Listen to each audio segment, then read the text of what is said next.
Om Swastiastu, Assalamualaikum warahmatullahi wabarakatuh. Salam Namo Buddhaya, salam sejahtera bagi kita semua. Perkenalkan, nama saya Ayu Paramita Indrasari dengan NIM 21025111202 selaku moderator pada presentasi Student Project kali ini. Sebelumnya, Student Project merupakan tugas akhir dari kegiatan belajar mengajar pada setiap blok yang ada di Fakultas Kedokteran Udayana. Kami dari Small Group Discussion Al-8 akan mempresentasikan hasil Student Project kami yang berjudul Rational Use Antibiotics for Respiratory Tract Infection. Bisa di next slide. Kelompok kami terdiri dari 12 orang yang nanti akan memperkenalkan diri sebelum membawakan materinya masing-masing. Next slide. Pembahasan pertama akan saya serahkan kepada teman saya. Bagi teman saya yang bertugas, dipersilakan.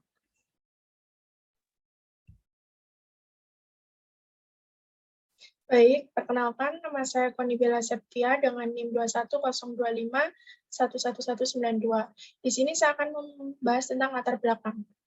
Antibiotik adalah golongan senyawa alami atau sintetik yang memiliki kemampuan untuk menekan atau menghentikan proses infeksi bakteri. Pada tahun 1940, antibiotik sudah banyak dijadikan sebagai pengobatan. Selama 81 tahun, penggunaan antibiotik semakin luas di berbagai negara. Penggunaan antibiotik dapat digunakan pada pasien infeksi saluran pernafasan. Tingginya angka kejadian infeksi saluran pernafasan, setiap hampir 4 juta orang meninggal akibat infeksi saluran pernafasan per tahunnya. Sebagian besar penyebabnya adalah virus, hanya sekian persen oleh bakteri. Pemberian antibiotik pada kasus infeksi saluran pernafasan tidaklah tepat dan bahkan hanya dapat memicu efek merugikan, di antaranya resistensi antibiotik. Sekian dari saya, akan dilanjutkan oleh rekan saya. Baik, izin melanjutkan. Sebelumnya perkenalkan, nama saya Gede Pandata Pratama dengan NIM 21025111195.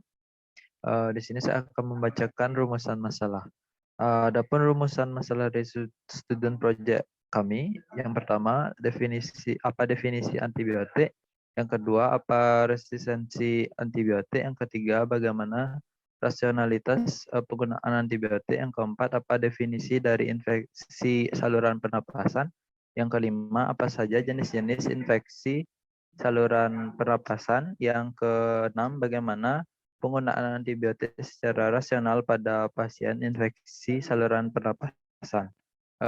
Sekian dari saya, berikutnya akan dilanjutkan oleh teman saya.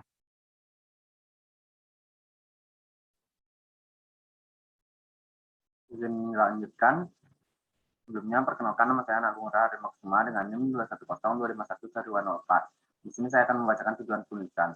Adapun tujuan dari penyelesaian permasalahan dalam student project ini yaitu yang pertama untuk mengetahui definisi antibiotik, yang kedua untuk mengetahui resistensi antibiotik, yang ketiga untuk mengetahui rasionalitas penggunaan antibiotik, yang keempat untuk mengetahui definisi infeksi saluran pernafasan, yang kelima untuk mengetahui jenis-jenis infeksi saluran pernafasan, yang keenam untuk mengetahui penggunaan antibiotik secara rasional pada pasien infeksi saluran pernafasan. Sekian dari saya, selanjutnya akan dilanjutkan oleh teman saya. Baik, selanjutnya manfaat penulisan sebelumnya, perkenalkan terlebih dahulu nama saya Ayu Paramita Indrasari dengan NIM 21025111202. Manfaat penulisan yang pertama untuk bagi masyarakat memberikan pengetahuan dalam penggunaan antibiotik secara rasional pada pasien infeksi saluran pernafasan. Yang kedua, bagi peneliti lainnya sebagai referensi untuk penelitian yang berkaitan dengan penggunaan antibiotik secara rasional pada pasien infeksi saluran pernafasan. Yang ketiga, bagi penulis meningkatkan pemahaman serta pengalaman baik langsung maupun tidak langsung mengenai penggunaan antibiotik secara rasional terhadap pasien infeksi saluran pernafasan. Baik, selanjutnya akan dilanjutkan oleh teman saya.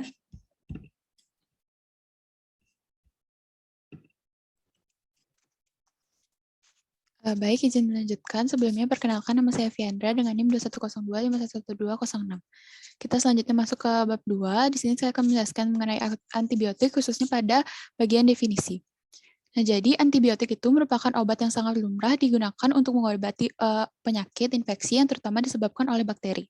Kata antibiotik sendiri berasal dari gabungan kata dalam bahasa Yunani, yaitu anti yang artinya lawan, dan bios yang artinya hidup, atau dalam hal ini merujuk kepada bakteri sebagai benda hidup. Zat kimia antibiotik yang ditemukan melalui bakteri dan fungi berfungsi dalam menghambat pertumbuhan atau bahkan mematikan bakteri, serta beberapa virus yang menyebabkan penyakit. Sedikit mengenai sejarah dari antibiotik itu pertama kali ditemukan dan dikenalkan pada tahun 1928 oleh seorang berkebangsaan Inggris, yaitu Dr. Alexander Fleming. Akan tetapi penemuannya dikembangkan kembali dan baru digunakan untuk terapi oleh Dr. Florey pada 1941. Mulai dari sanalah awal mula penelitian lain mulai mengembangkan zat-zat serupa yang berkhasiat sama seperti antibiotik, namun tidak semuanya bisa digunakan dalam pengobatan jika dipertimbangkan dari segi toksisitasnya. Sekian dari saya, akan dilanjutkan oleh teman saya.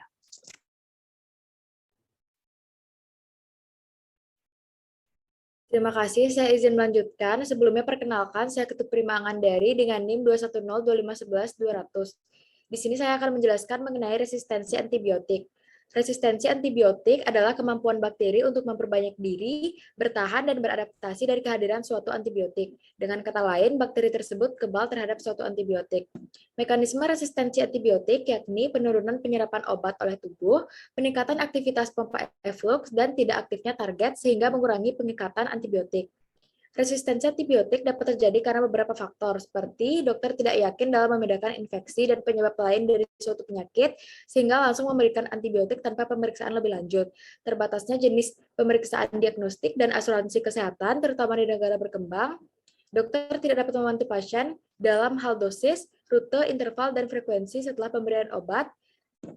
Kemudian, resistensi antibiotik ini menjadi salah satu ancaman terbesar pada kesehatan manusia, menurut World Economic Forum Global Risks, di mana dampak negatif dari adanya resistensi antibiotik ini yaitu pengobatan menjadi tidak efektif karena bakteri tidak dapat terbunuh oleh antibiotik, meningkatnya morbiditas dan mortalitas pasien, meningkatnya biaya kesehatan, serta lebih lamanya waktu perawatan sehingga dapat muncul komplikasi lain selama perawatan.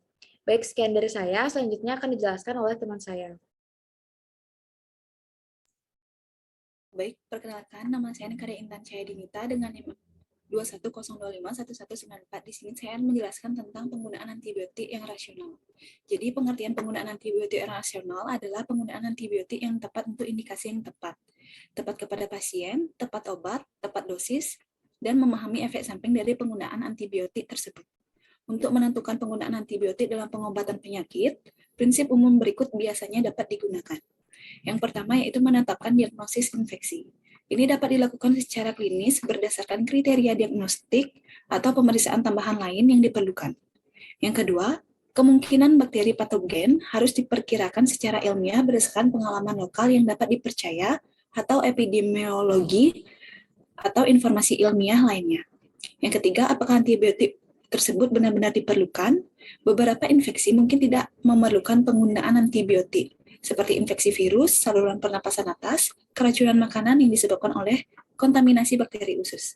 Yang keempat, jika antibiotik diperlukan, pilih antibiotik yang sesuai berdasarkan spektrum antibakteri dan sifatnya farmakokinetik. Yang kelima, dalam pemberian dosis, cara penyampaian dan lamanya penggunaan antibiotik perlu diperhatikan dengan seksama, seperti pemberian kepada ibu hamil, menyusui, anak-anak, dan orang tua. Yang keenam, evaluasi khasiat obat.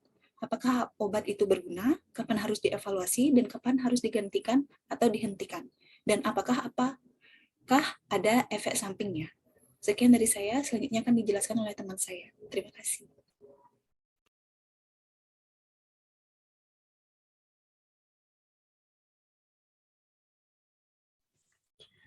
Baik, di sini saya akan menjelaskan tentang definisi dari infeksi saluran pernafasan, tapi sebelumnya perkenalkan nama saya Putri Radilia Dusa dengan NIM 21025111197.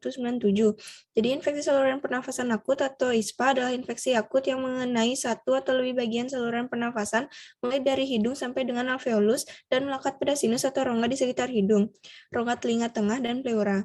Menurut WHO, ISPA saat ini merupakan infeksi saluran pernafasan atas dan bawah dan dapat menyebabkan berbagai macam penyakit, mulai dari yang ringan hingga yang sangat fatal, tergantung pada patogen, faktor dinam, dan faktor lingkungan. ISPA merupakan bagian dari kelompok infeksi airborne disease yang ditularkan melalui udara. penyebab utama infeksi saluran pernafasan atas akut merupakan virus. Contoh infeksi saluran pernafasan seperti rinitis, sinusitis, faringitis, tonsilitis, dan laringitis. Sampai hampir hingga 90% infeksi tersebut diakibatkan oleh virus dan sebagian lagi oleh bakteri. Selain itu, salah satu penyebab ISPA adalah pemeliharaan lingkungan fisik dan lingkungan rumah. Sekian dari saya, dilanjutkan oleh teman saya. Baik, terima kasih. Di sini saya ingin untuk melanjutkan. Jadi perkenalkan, nama saya Nyoman Prastaman dengan NIM 21025-11196. Jadi di sini saya akan menjelaskan mengenai jenis-jenis infeksi pada saluran pernafasan.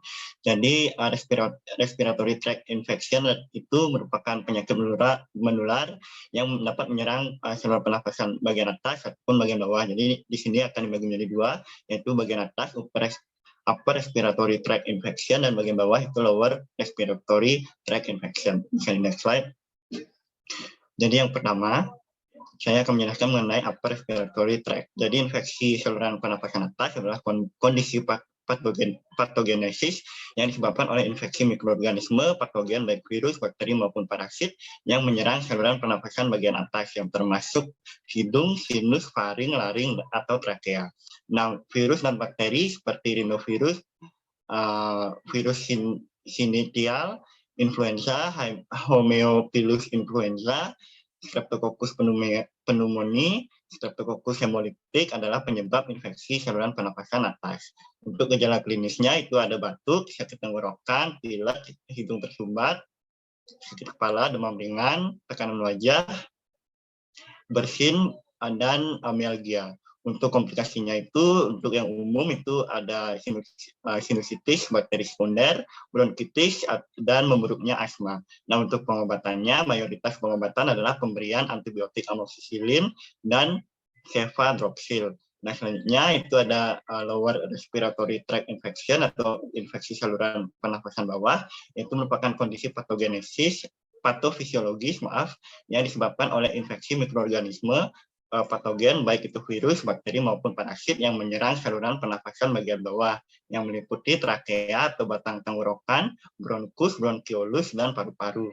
Nah, pneumococcus itu merupakan penyebab paling umum kematian karena infeksi saluran pernafasan bawah. Terdapat juga mikroorganisme lain dari penyebab lower respiratory tract infection itu seperti virus influenza, adenovirus, campak, rubella, Streptococcus pneumoniae, Haemophilus influenza, difteri, Bacillus anthracis, cacar air, dan Bordetella pertussis. Nah, untuk gejala klinisnya itu meliputi sesak napas, lemas, demam, batuk, dan kelelahan. Untuk komplikasinya itu secara umum meliputi gagal jantung kongesif, sepsis, dan abses pada paru. Nah, untuk pengobatannya itu mayoritas pengobatan adalah pemberian antibiotik amoxicillin dan doxycycline. Sekian saja dari presentasi saya. Pembahasan selanjutnya akan dilanjutkan oleh teman saya. Terima kasih. Baik, izin melanjutkan. Sebelumnya, perkenalkan nama saya Nyoman Sabrina Julianti Hadika dengan NIM 21025-11203. Jadi di sini saya akan menjelaskan penggunaan antibiotik secara rasional pada pasien infeksi saluran pernafasan. Jadi antibiotik itu merupakan obat yang digunakan dalam mengatasi berbagai jenis infeksi dari bakteri. Pada tahun 1998, diperkirakan 84 juta kunjungan dengan ISPA menghasilkan 45 juta resep antibiotik di Amerika Serikat. Sekitar 25 juta pasien infeksi saluran pernapasan meminta perawatan dan sebagian besar diobati dengan menggunakan antibiotik. Penggunaan antibiotik yang berlebihan untuk pasien ISPA menjadi substansial dan terjadi pada harga yang sangat tinggi, sehingga penggunaan antibiotik ini harus dikurangi karena kurangnya manfaat yang signifikan dalam pengobatan antibiotik ini. Terdapat beberapa antibiotik yang disarankan untuk digunakan pada infeksi saluran pernafasan, seperti penisilin, cefalosporin generasi pertama, dan juga quinolone. Pemberian antibiotik amoxicillin yang merupakan turunan dari obat penisilin banyak digunakan karena dikatakan antibiotik yang paling efektif dan penisilin juga bebas dari efek toksik. Pemberian antibiotik harus disesuaikan dengan gejala yang dialami pasien, seperti pada pengobatan pasien ISPA. Dalam memberikan antibiotik yang sesuai kepada pasien, harus memenuhi beberapa syarat, sehingga antibiotik tersebut dapat bekerja secara efektif pada pasien, seperti tepat pada pasien, tepat indikasi, tepat dosis, tepat waktu pemberian, dan lain sebagainya. Baik, sekian dari saya, akan dilanjutkan oleh teman saya. Baik, saya izin melanjutkan bab 3 penutup, yaitu kesimpulan. Peran antibiotik. Perkenalkan, sebelumnya nama saya Ngurah Bagus Arya Suradana dengan 3 digit NIM terakhir 209. Peran antibiotik dalam bidang kesehatan sangat signifikan karena kemampuannya dalam mencegah maupun mengobati infeksi yang disebabkan oleh mikroorganisme. Namun, penggunaannya seringkali tidak tepat sehingga dapat mengakibatkan terjadinya resistensi mikroorganisme terhadap antibiotik. Resistensi antibiotik merupakan suatu kemampuan yang dimiliki mikroorganisme seperti bakteri, virus, fungi, dan parasit untuk bertahan dan beradaptasi dari kehadiran suatu antibiotik. Resistensi antibiotik dapat terjadi akibat pemberian antibiotik secara tidak tepat terhadap penyebab penyakitnya. Sebagai contoh, pada kasus demam, dokter seringkali memberikan antibiotik karena tidak yakin dalam membedakan infeksi dan sebab lain dari demam tersebut. Hal ini dapat terjadi karena berbagai faktor, terutama di negara berkembang seperti di Indonesia, yakni terbatasnya jenis pemeriksaan diagnostik dan asuransi kesehatan. Selanjutnya akan dilanjutkan oleh teman saya. Perkenalkan, nama saya Bram Kesabarsukadiosodo dari NIM 07. Jadi di bagian saya saran untuk membaca, disarankan untuk membaca dan memahami isi di student project ini yang berjudul tentang penggunaan antibiotik secara rasional untuk infeksi saluran pernapasan, sehingga pengetahuan dan ilmu yang disampaikan dapat disampaikan dengan baik. Sekian dari presentasi saya lanjutkan ke teman saya. Terima kasih.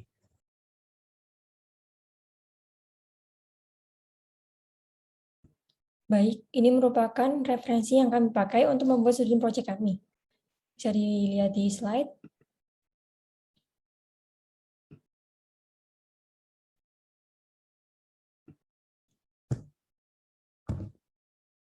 Baik, sekian presentasi student project dari SGD kami. Kami mohon maaf apabila ada kesalahan kata maupun kekurangan dari video kali ini. Kami tutup dengan Rama Santi. Om Santi, Santi, Santi, Om.